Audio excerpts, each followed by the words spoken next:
Cette prière après moi. Père, au nom de Jésus, en écoutant ta parole, fais que je sois trouvé un enfant de Dieu pour la mettre en pratique. Au nom de Jésus. Amen. Vous allez me prêter vos oreilles? Je vais vous prêter ma bouche. Amen. Dieu vous bénisse. Alléluia. Alléluia. Ouais, avant de prêcher, je montre mes messages. C'est un vieux papier, hein? C'est pas en France ici, ça a commencé. Voilà. Hein? Il a dû le recopier, ça fait peut-être 3 semaines. Hein? C'est un bout de papier parce que c'est un vieux message. C'est à cause de la parole que j'ai à partager avec vous ce matin que je suis arrivé au Nigeria et c'était juste pour 3 semaines. Mais quand on a entendu ce message, toutes les églises des assemblées de Dieu, la plupart des églises évangéliques protestantes ou les églises pentecôtistes se sont mis ensemble et ils m'ont gardé à Lagos pendant 10 mois. Parce qu'ils voulaient écouter cette parole dans sa profondeur. Oh, j'aime les anglophones parce qu'ils aiment la parole. Ils ne sont pas comme certains parmi vous qui ont laissé la Bible à la maison pour venir ce matin. Ils aiment la parole. Et puis, j'ai essayé de faire quelque chose. Parce que cette parole a donné de l'équilibre à mon appel, à mon église. Et ça fait qu'aujourd'hui, je sers Dieu, mais très épanoui. Je vous ai dit à la veille ici que ça fait 30 ans que je suis sur les pupitres. C'est à cause de ça qu'on m'appelle le prince des pupitres. Et certains Ivoiriens m'appellent le père de la révélation. Parce que quand je te donne un message, il faut être sûr que tu ne l'as jamais entendu. Parce que si tu l'as entendu, c'est que c'est dans ma bouche. Ou bien quelqu'un m'a entendu prêcher, là, essayer de te parler un peu. Mais moi-même, je suis là ce matin.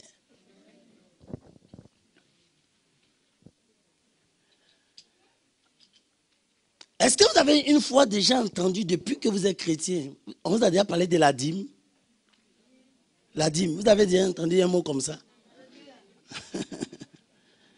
Ce matin, je vais vous prêcher un message que j'ai intitulé « La puissance de la dîme ». Quand il va finir vous parler, vous verrez que vous n'avez jamais entendu ça. Parce que ce que vous avez entendu quand on vous parle de la dîme, tout le monde va dans Malachie. Malachie chapitre 3, apporter à la maison du trésor toutes les dîmes et les offrandes. Et vous verrez si je ne pas pour vous les écrire des cieux. Je n'aime pas la tête de Malachie. Parce que c'est le prophète qui vous empêche de payer vos dîmes. C'est lui, Malachie, qui vous a fait une promesse et qui a dit, et vous verrez, si je nous parle pour vous les écluses des cieux, et si je ne répands pas sur vous la bénédiction en abondance. Alors, donc, quand tu payes, t'as dit, mais que tu ne reçois rien, alors tu payes plus. Tu dis, oh non, je n'ai rien vu. Écoute-moi bien, je ne suis pas venu négocier avec toi ce matin. Mais quand il va finir de prêcher ce message, jusqu'à ta mort, on ne peut pas te demander pardon pour payer ta dîme. Tu la payeras jusqu'à ta mort.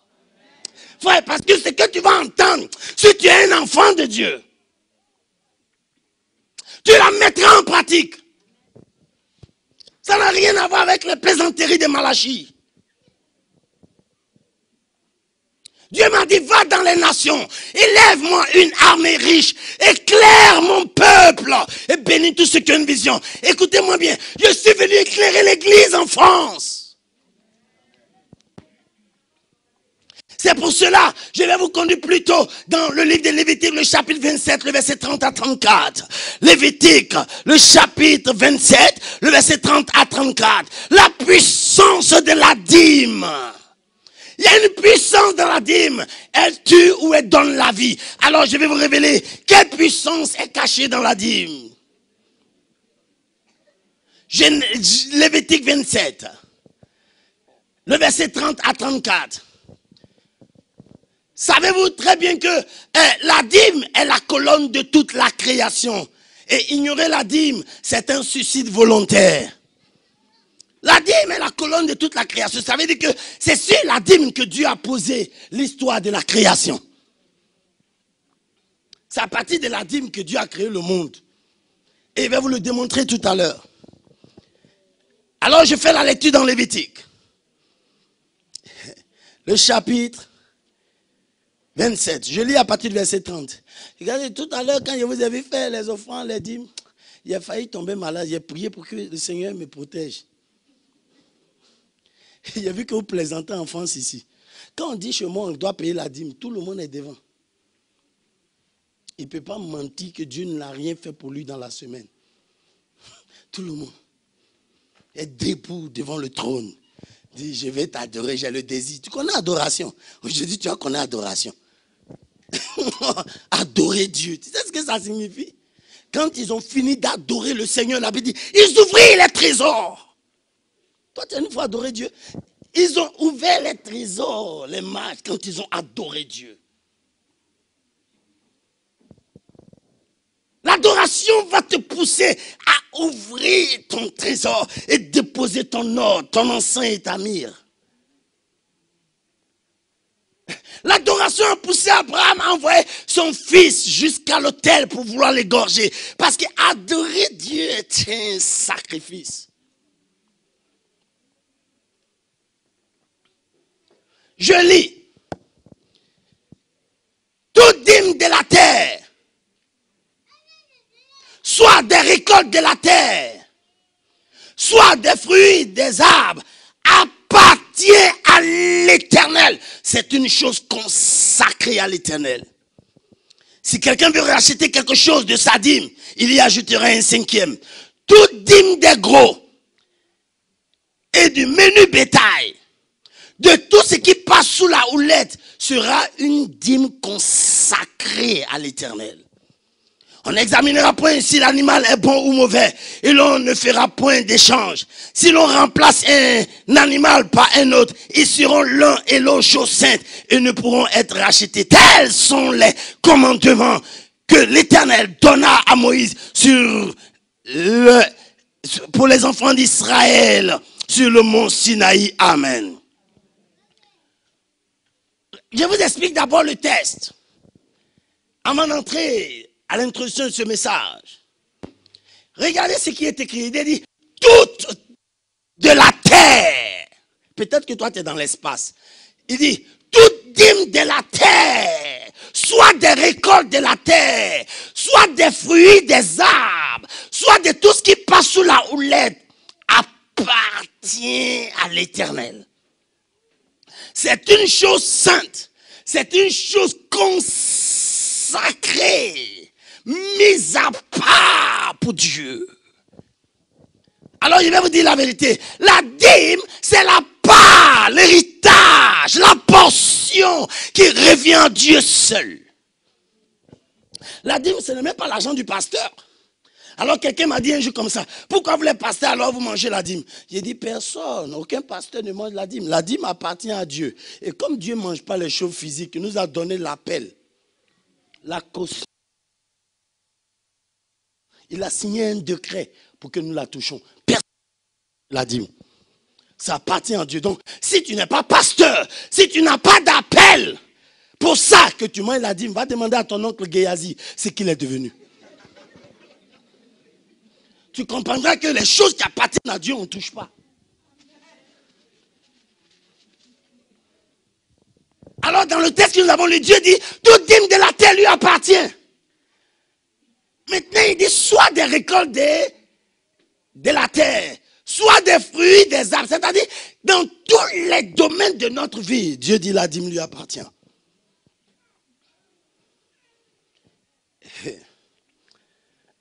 Et quand je vous explique ce texte, avant d'entrer dans mon message, regardez le verset 33. Dieu tient tellement à la dîme. Regardez un peu le verset 33. Il dit, on n'examinera point si l'animal est bon ou mauvais. Et l'on ne fera point d'échange. Et l'on remplacera. Et si l'on remplace un animal par un autre, ils seront l'un et l'autre chose sainte et ne pourront être rachetés. Dieu tient tellement à la dîme qu'il dit, on n'examinera point si l'animal est bon ou mauvais. Ça veut dire que quand quelqu'un vient à son argent, il ne doit pas chercher à savoir si c'est prostitué. Ce n'est pas mon problème. Si tu as vendu la drogue, ce n'est pas mon problème. Dieu dit, on n'examine pas, il ne cherche pas à fouiller en bas. Tant que c'est la dîme, ça lui appartient. Le diable même, il va rendre compte à Dieu au ciel. C'est une manière de payer la dîme. On dit, d'où viens-tu, Satan? Dit, de parcourir la terre et de venir te rendre compte. C'est pourquoi je suis là.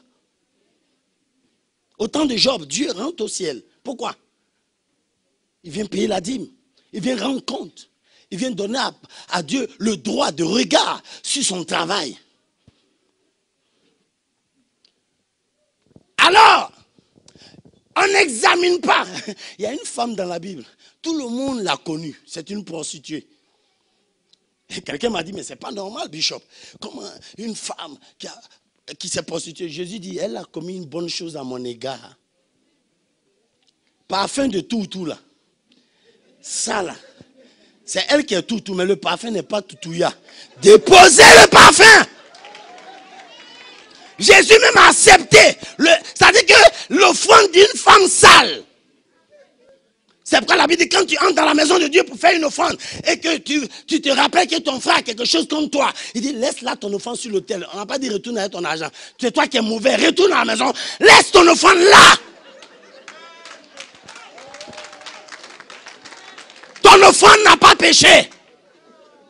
Ton argent n'a rien fait de mal. C'est toi qui as un mauvais cœur, va régler tes problèmes. Mais laisse là ton offrande sur l'autel.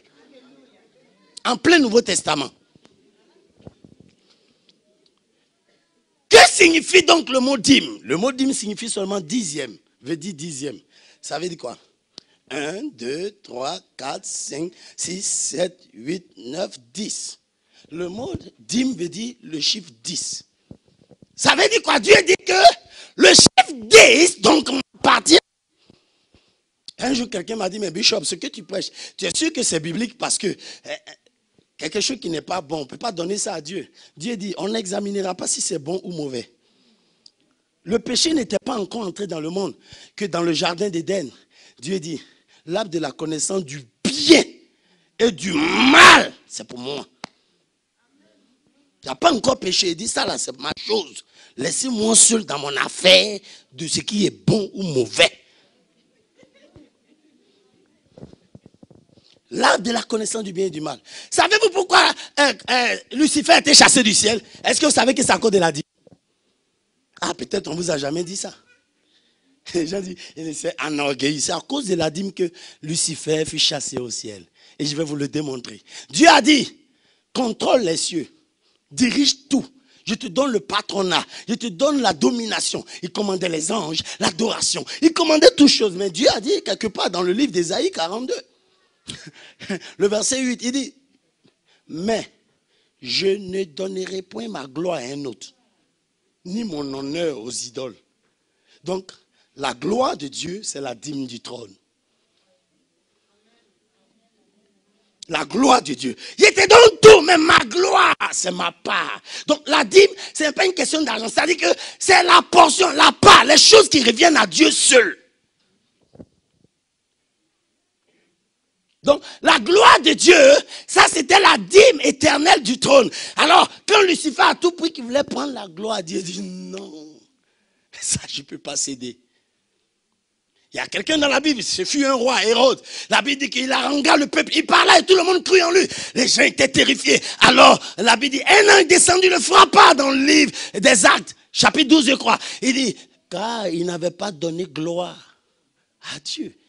Car il avait pris aussi la dîme. La gloire de Dieu, c'est la dîme du trône. Avant, quand je ne savais pas comme vous, je disais, oh, Adam et Ève ont péché, ils ont mangé le fruit. Écoutez-moi bien, ce n'est pas un fruit qui a fait des pécheurs qui ont été chassés, c'est la dîme.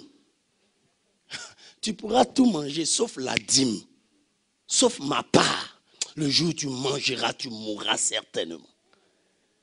Donc, l'arbre de la connaissance du bien et du mal, c'était la dîme du jardin d'Éden. Donc, dans tout ce que Dieu va vous donner, il a sa part.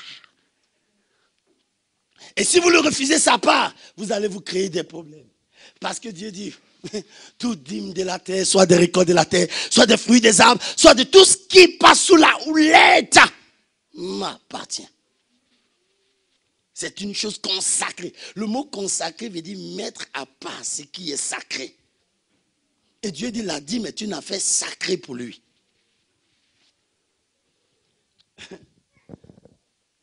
Alors, suivez-moi bien. Lucifer a été chassé à cause de la dîme. C'est-à-dire, il voulait prendre quelque chose qui appartenait à Dieu seul. Et aussi, Adam a été chassé avec sa femme parce qu'ils ont pris ce qui appartenait à Dieu. Écoutez-moi bien, si c'est à cause de fruits, mais Dieu a nourri les gens dans le désert pendant 40 ans, comment Dieu va chasser les gens encore de manger? Quand même, respectez un peu Dieu. Jésus a multiplié le pain pour nourrir les affamés. Dieu ne peut pas chasser les gens sur la nourriture. Ce n'est pas la nourriture qui est là. C'est la dîme du jardin